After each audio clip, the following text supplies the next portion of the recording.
1% do tempo acordado da humanidade é no YouTube Shorts. Isso me fez refletir muito sobre a criação de conteúdo aqui no YouTube e também o quanto, né, a gente tem que se importar com esses números. Essa é uma informação que eu já quero dar os créditos desde o começo para o Bruno Fagion e para o Johnny Vicari, que eles têm um podcast muito bom aqui no YouTube que se chama A Próxima Onda, e eu peguei essa informação de lá. Eu compilei isso, todo esse podcast que eles fizeram, compilei das principais informações que o Johnny Vicari trouxe lá do VidCon, né, que ele foi presencialmente lá em Londres, e eu compilei 7 tendências sobre esse assunto que ele trouxe para a criação de conteúdo, para quem já tem canal, para quem está criando seu canal, assim como eu, né, estou iniciando o meu, mas para que a gente possa interpretar esses dados e trazer crescimento nos números do nosso canal. Então fica aqui até o final. Para quem não me conhece ainda, eu sou o Maran e eu trago conteúdo aqui nesse canal sobre crescimento, sobre autoconhecimento, conteúdo de YouTube, inteligência artificial. Então fica aí que vai ter muito conteúdo bom aqui nesse canal. Então se inscreve aqui e não esquece de deixar o curtir aí para dar aquele apoio. Entrando já no tema, tem 7 tendências que o Bruno Fagion e o Johnny Vicari trouxeram lá do VidCon, e a primeira delas é que o YouTube ele está migrando muito fortemente para a TV. Lá nos Estados Unidos já é um movimento conhecido, já é algo que está acontecendo há um bom tempo, e aqui no Brasil essa tendência tende também a acontecer de uma forma bem rápida, assim. Inclusive vários canais grandes já estão comentando sobre isso, que na parte de analytics ali aparece, né, se é computador, tablet, celular ou TV, e o crescimento da TV está bem interessante, né? Então, 8 em cada 10 palestrantes falaram sobre isso lá.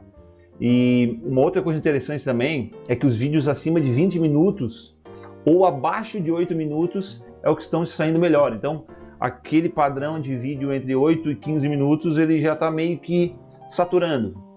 É interessante isso porque eu gosto muito de ver vídeos de 8 a 15 minutos, é um tempo ideal, mas conforme os números que o próprio pessoal lá trouxe, essa retenção na TV acima de 20 minutos está sendo bem grande, então é uma coisa que tem que se atentar. Outro assunto, o número 2, é shorts mais longos no mesmo canal. O algoritmo ele entende públicos diferentes e ele não penaliza, entendeu? Então, trazer shorts para o canal que tu já tens não é algo que o YouTube vai penalizar, porque ele consegue identificar esse público, né? E os shorts eles servem como uma porta de entrada para atrair novos espectadores, né? Isso todo mundo já conhece, né? Todo mundo já faz, que é basicamente, inclusive, uma dica que eu peguei do Peter Jordan, que ele falou sobre do E-Nerd, né? Talvez é Peter Jordan? Bom, por fim, ele falou que ele faz muito nos canais Dark, ele tem mais de 52 canais Dark. Ele faz muito o quê? Pegar do próprio vídeo aqui, cortes, né? Lá no Analytics tem os clips, e ele pega esses clipes conforme o vídeo grande e faz cortes e posta como shorts, né? Isso já é tradição, mas também vale para esse ponto 2. Ponto 3, podcast é o formato que mais converte. Pelo que o Johnny Vicari trouxe, 80% confia mais em marcas que aparecem em podcasts, tendem a comprar mais. Desses 80%, 60% já comprou alguma coisa vista em um podcast. Então, as marcas que aparecem no podcast, elas trazem mais confiança. Talvez por ser um conteúdo, daí é uma opinião própria, né, minha, talvez por ser um conteúdo maior, um conteúdo mais denso, e naturalmente, né, quando tu conversa sobre algo mais denso com alguma pessoa, é natural que tu entenda mais o contexto, porque aqueles cortes que pegam apenas uma parte de 30 segundos e jogam, simplesmente não sabe se aquela é a opinião da pessoa ou se é um corte que ela estava tentando falar uma outra coisa. Então eu acho que o podcast ele traz esse nível de segurança, de autenticidade, de autoridade, e isso acaba fazendo com que as pessoas se sintam mais confiantes na hora de comprar, né? O quarto ponto que ele trouxe é como o cérebro reage a vídeos virais. Tem 6 gatilhos para maximizar a viralidade, né? Isso também já é bem falado aqui. A questão do hook inicial, de atenção, né? Visual, música ou alguma frase impactante para começar o vídeo. O apelo emocional, que é aquela questão da história, todo aquele storytelling que acontece no vídeo. Compreensão, que é mostrar o que tu está falando, né? Que tu entende daquilo que tu está falando. o valor, que é uma entrega realmente, porque ninguém vai ficar aqui no vídeo se simplesmente não entregar valor, né? Será algo memorável, que é contar histórias para fixar aquilo na mente das pessoas, e será algo compartilhável, né? Então o conteúdo viral tem todos esses. Mas ele tem 2 ou 3 que são mais bem trabalhados e que já elevam muito o alcance. Então, desses 6 pontos, hook de atenção, apelo à emoção, compreensão, valor, ser memorável e ser compartilhável, 2 ou 3 deles têm que ser muito bem trabalhados para que esse conteúdo seja um conteúdo onde ele realmente viralize, né? Um quinto ponto que ele trouxe lá foi uma questão da oportunidade do mercado chinês. Ele falou lá que tem algumas plataformas muito grandes lá, que é uma tal de Bilibili, que já 80% da geração Z no Oriente já usa essa plataforma, e tem o Douyin, sei lá como chama isso, que é o TikTok chinês, né? Isso tem uma alta interação e apoio direto da plataforma para criadores. Então, tem muita gente que está copiando esses formatos dessas plataformas, só que esses canais eles têm uma barreira, né? Que é a questão de tu ter uma conta bancária chinesa, tu ter um ID lá, que seria, imagina, com CPF e tudo mais. Só que talvez exista uma forma de analisar esse conteúdo, né? Já está como estudo para mim isso, analisar esse conteúdo, entender como é que ele funciona, para talvez, quem sabe, conseguir replicar aqui de alguma forma, né? O sexto ponto que ele trouxe, esse ponto eu achei muito legal, esse ponto eu achei muito interessante, que é avatares com IA. O que é isso? Tu criar uma marca pessoal de, por exemplo, CEOs, diretores de empresa, médicos, dentistas, que tu pega o conteúdo deles, isso o Bruno Fajão até deu esse exemplo, tu pegar uma call que esse dentista, esse CEO fez, tu conseguir criar um avatar dele, pegar esse conteúdo, por exemplo, durante a call, tu tem lá um TLDV, que é uma inteligência artificial que está ouvindo a tua conversa e a tua reunião, que faz um resumo e te manda depois por e-mail. Tu consegue automatizar isso tudo de que forma? O TLDV está ouvindo a tua conversa, ele acaba a call, ele já gera todo o conteúdo, tu automatiza isso através de um fluxo de automação, por exemplo, NTN, Make, essas ferramentas de automação, gera esse conteúdo para o padrão, para o formato de fala daquele médico, daquele CEO, e com esse avatar que tu criou, que nada mais é do que aquela pessoa com inteligência artificial, tu junta as duas coisas e faz como se fosse ele falando aquela informação através do avatar dele. Eu achei isso sensacional, cara. E assim, tem um potencial gigante, até eles brincaram lá, né, que em breve vai ter uma nova profissão que vai ser o gestor de avatar. Porque tudo que acontece na internet tem um gestor de alguma coisa, né? Gestor de A, gestor de marketing, gestor de anúncios. Então isso tudo pode ser que gere essa nova profissão. Então vamos prestar bastante atenção nisso, porque isso é bastante interessante, cara. O sétimo ponto que ele trouxe, que é a métrica número 1 do YouTube, segundo os especialistas que estavam lá, é que teve uma mudança. Para quem tem canal, dá uma olhadinha lá no Analytics, que vai ter lá dizendo os espectadores recorrentes e os espectadores novos.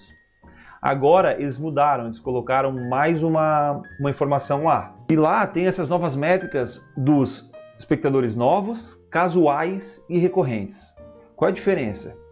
Espectadores novos são aqueles que nunca viram um vídeo teu e entraram em algum vídeo e passaram a te seguir ou simplesmente viram aquele vídeo, né? Os espectadores casuais é aqueles que viram por até 5 meses o teu conteúdo. Então, por exemplo, ele viu um vídeo teu hoje, daqui um mês ele viu outro, daqui 2 meses ele viu outro. Então, se durante 5 meses ele viu o teu conteúdo, ele é um espectador casual.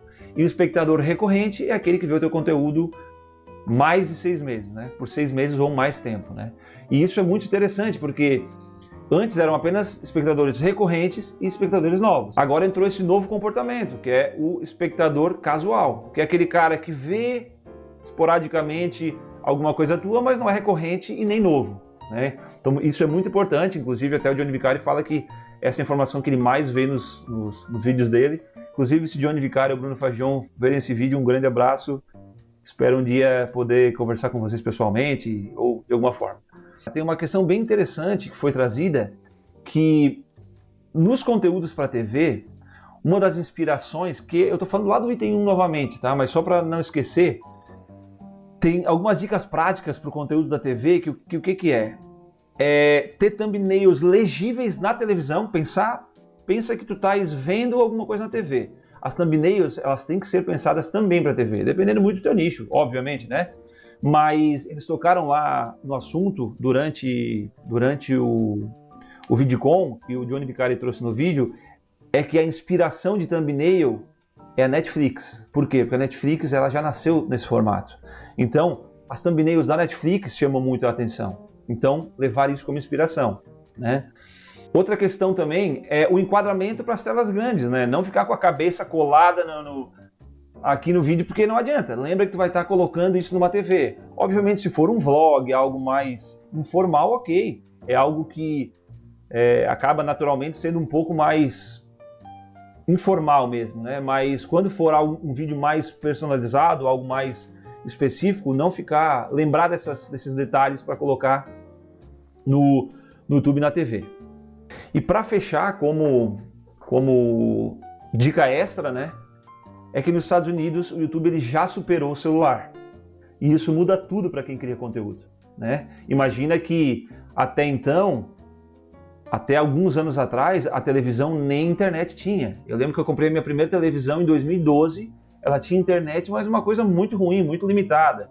Então, a televisão e o YouTube, assim, querendo ou não, ele já virou a nova televisão. Tem muita gente que ainda fala, talvez, eu acho que não, porque ainda a televisão tem...